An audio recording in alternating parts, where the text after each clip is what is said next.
तो कैसे हैं आप? आपका मेरे YouTube चैनल पर स्वागत है।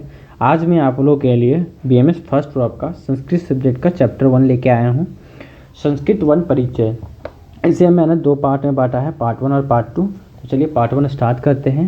सबसे पहले हम लोग 1 पढ़ेंगे। 1 या अक्षर। 1 क्या है? हम मुख से जिन ध्वनियों का उच्चारण करते हैं उन्हें 1 या अक्षर कहते हैं।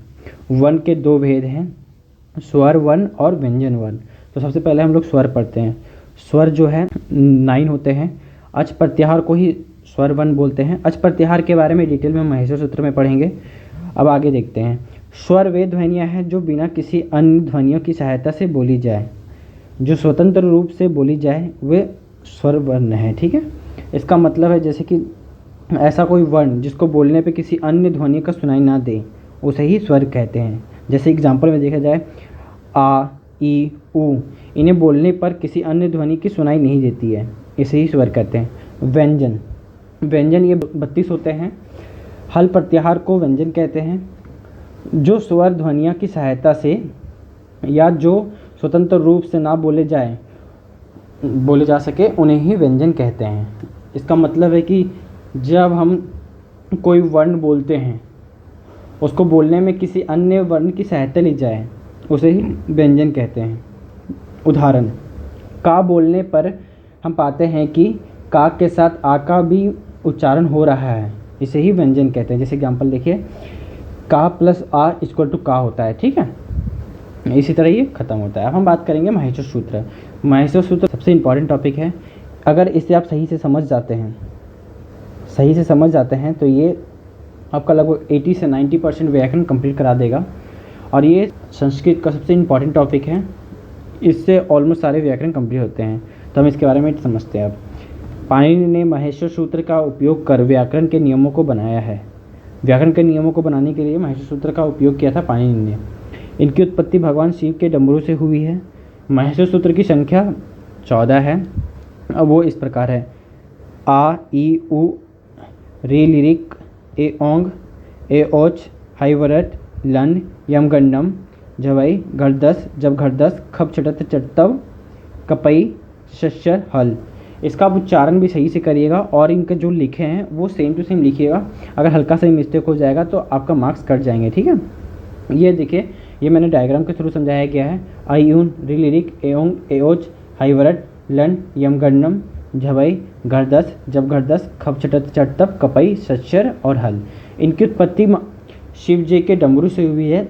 जब शिव जी का डमरू 5+9 के रेशियो में बजा था तब ये 14 हुआ था और महेश्वर सूत्र की उत्पत्ति हुई थी। ठीक है, अब देखिए, इसमें 4 स्वर हैं और 10 व्यंजन है। ठीक है, शुरू के जो 4 है वो स्वर है जिसे अच प्रत्याहार भी कहते हैं, और जो बाद के 10 आते हैं वो व्यंजन है, हल प्रत्याहार भी कहते हैं।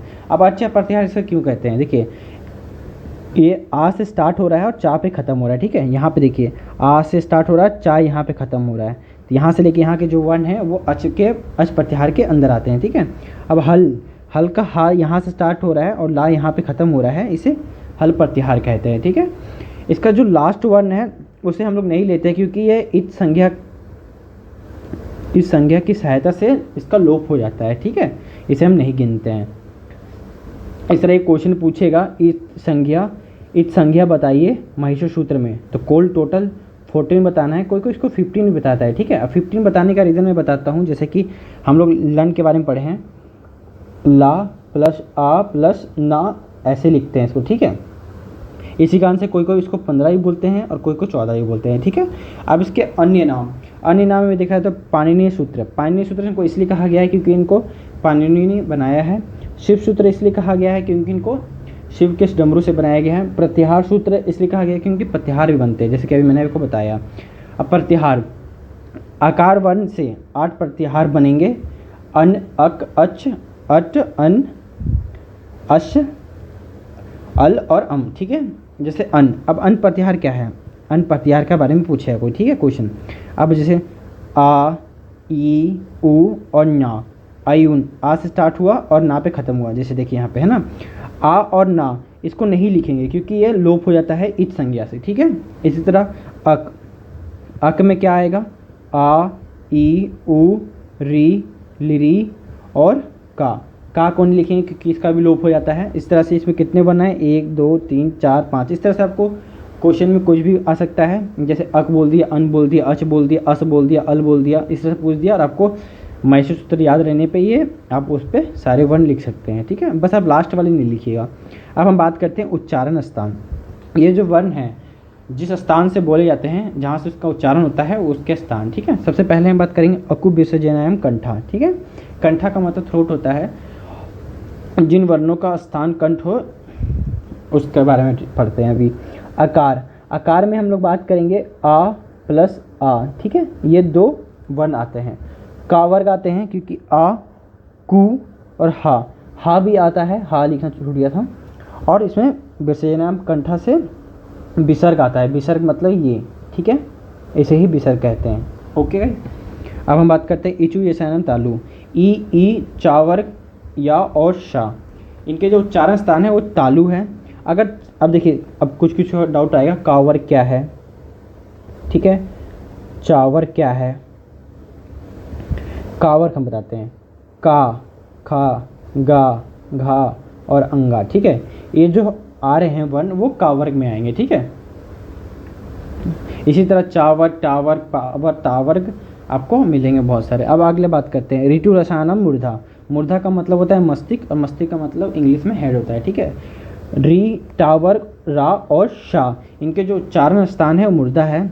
इसी तरह हम अगला देखें लिरितु लसानम दंता। ठीक है, लिरितु लसानम दंता, दंता का मतलब तीत हो गया। लिरी, तावर्ग, ला और शा, इनके जो उच्चारण स्थान है वो दंत है। उस तरह उपपद्मानियानाम मोस्टो, इसमें ओठ से जो बोले जाने वाले शब्द हैं जैसे उ पावर। ठीक है, इन वर्णों का जो उच्चारण स्थान है ओष्ठ है। ओष्ठ को इंग्लिश में हम लोग लिप्स भी बोलते हैं। ठीक है, ए दत्तो कंठ तालु, ए और ए, इनका जो उच्चारण स्थान है कंठ और तालु है। ठीक है, ओ दत्तो कंठोस्तम, कंठ प्लस ओष्ठ, ओ और ओ का जो उच्चारण स्थान है कंठ और ओष्ठ है। उस तरह वकारस्य दंतोष्टम, वा का जो उच्चारण स्थान है दंत और ओष्ठ है। यम गणनानाम नासिका, अनुस्वर का जो उच्चारण स्थान है वो यम गणना नासिका है, इसीलिए यम गणनानाम, जैसे ये या मा गणना, ये जो इनके जो उच्चारण स्थान है ये नासिका है। ठीक है, अब हम इसको डायग्राम की तरफ से समझेंगे। ठीक है, कंठ से जो वर्ण निकलते हैं आ, आह, विसर्ग, कावर्ग और हा। ठीक है, उस तरह मूर्धा, मूर्धा में री, टावर्ग और शाह आते हैं। तालु से जो उच्चारण स्थान है, तालु जिन वर्णों का उच्चारण स्थान है ई, चावर्ग या शाह। ए और ए का उच्चारण स्थान कंठ और तालु है। ओ और ओ का उच्चारण स्थान ओठ और कंठ है। आप यहाँ डायग्राम से समझ सकते हैं इसको। ये जो पार्ट है, ये जो पार्ट है कंठ वाला है। ठीक है, ये तालु वाला है, ये मूर्धा वाला है, ये ओठ वाला है, ये ओठ वाला दंत वाला है और इसको नाक बोलते हैं। ठीक है, ओ और ओ का जो उच्चारण स्थान है ओठ और कंठ है, ये वाला साथ में। ठीक है, और ऊ और ऊ का और पा का जो उच्चारण स्थान है ओठ है। वा का जो उच्चारण स्थान है दंत और ओठ है।